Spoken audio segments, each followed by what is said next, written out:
یہ کہانی ایک آدمی کی نہیں، یہ کہانی ہوا کے رخ بدلنے کی ہے۔ اس کا نام تموجن تھا، بعد میں جو خود کو گنگیز خان کہلوایا۔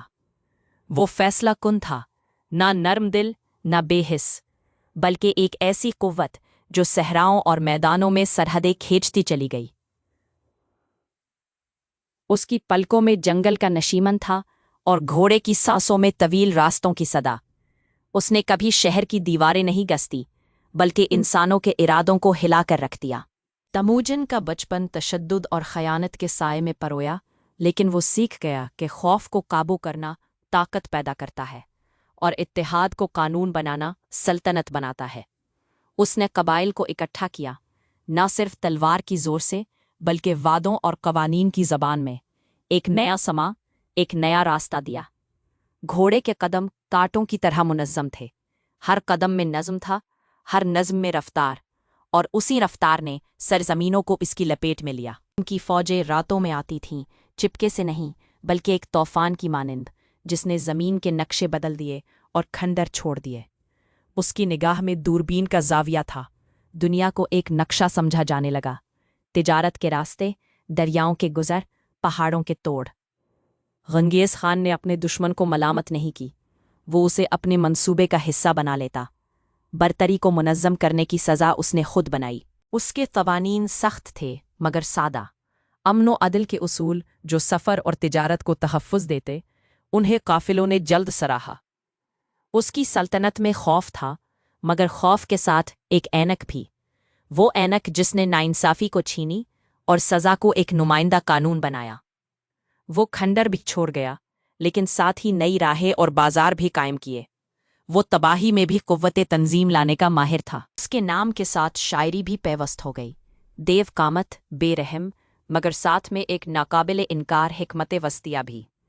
گنگیز خان کی مہم میں محض فتح کی تشہیر نہیں تھی، وہ مواصلات کی نئی شریانیں بناتے گئے، اطلاعات اور پیغام رسانی کی ایک دنیا قائم ہوئی۔ ان کے قافلے ثقافتیں کھینچ کر لاتے، زبانیں ملتی گئیں، نئے خیالات آتے اور ایک عالمی دھارا بن جاتی۔ لیکن طاقت میں ایک سایہ بھی ہوتا ہے، ظلم کا، انتقام کا، اور جن جنگوں نے انہیں شہرت دی، وہی کچھ قصے نقصان کے بھی ہیں۔ محبت کے قصے کم نکلے، مگر اس دور کے لوگ اپنے بچوں کو جنگ اور وفاداری کے قصے سناتے، اور نام گنگیز خان کی زبانی کانپتے۔ وہ ایک سمندر جیسا تھا جو ہر ساحل کو تھپ تھپاتا نہیں، بلکہ کبھی کبھی لہروں کے ساتھ بکھر جاتا اور اپنی آواز چھوڑ جاتا۔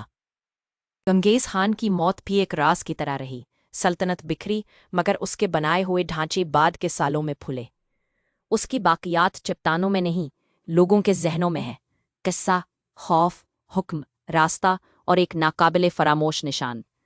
اس کا ورثہ متنازع ہے، کچھ اسے خونریز فاتح مانتے ہیں، کچھ ایک ضابطہ ساز، مگر سب اس کی وسعت کو تسلیم کرتے ہیں۔ تاریخ اسے بطور سمندر دیکھتی ہے جس نے بھیڑ کو تمیز کے ساتھ بہایا اور پھر خود ضائع ہو گیا، مگر لہریں باقی رہیں۔ آج جب ہم نقشہ دیکھتے ہیں، جب ہم زبانیں، نسلیں اور تجارت کو جوڑتے ہیں، وہ اس کی گونج محسوس ہوتی ہے، ایک دور کا اثر جو آج تک برقرار ہے۔ گنگیز خان نے یہ سکھایا کہ طاقت کو قانون میں ریختہ کرنا اور قانون کو رفتار میں بدلنا دنیا بدلنے کی اصل کنجی ہے۔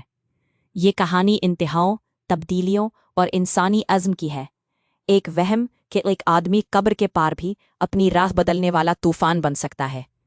گنگیز خان کی یاد ہمیں بتاتی ہے کہ تاریخ صرف فاتحوں کے نام نہیں، بلکہ راستوں، بازاروں، حکمت عملی اور انصاف کے دھاگوں کا مجموعہ ہے۔ اور جب رات کمزور روشنی میں ڈوبتی ہے، تو ہم پھر سے اس کی گونج سنتے ہیں، گھوڑوں کی ہنکار، قدموں کی گونج، اور وہ سناٹا جو تاریخ کے صفحات میں رہ گیا۔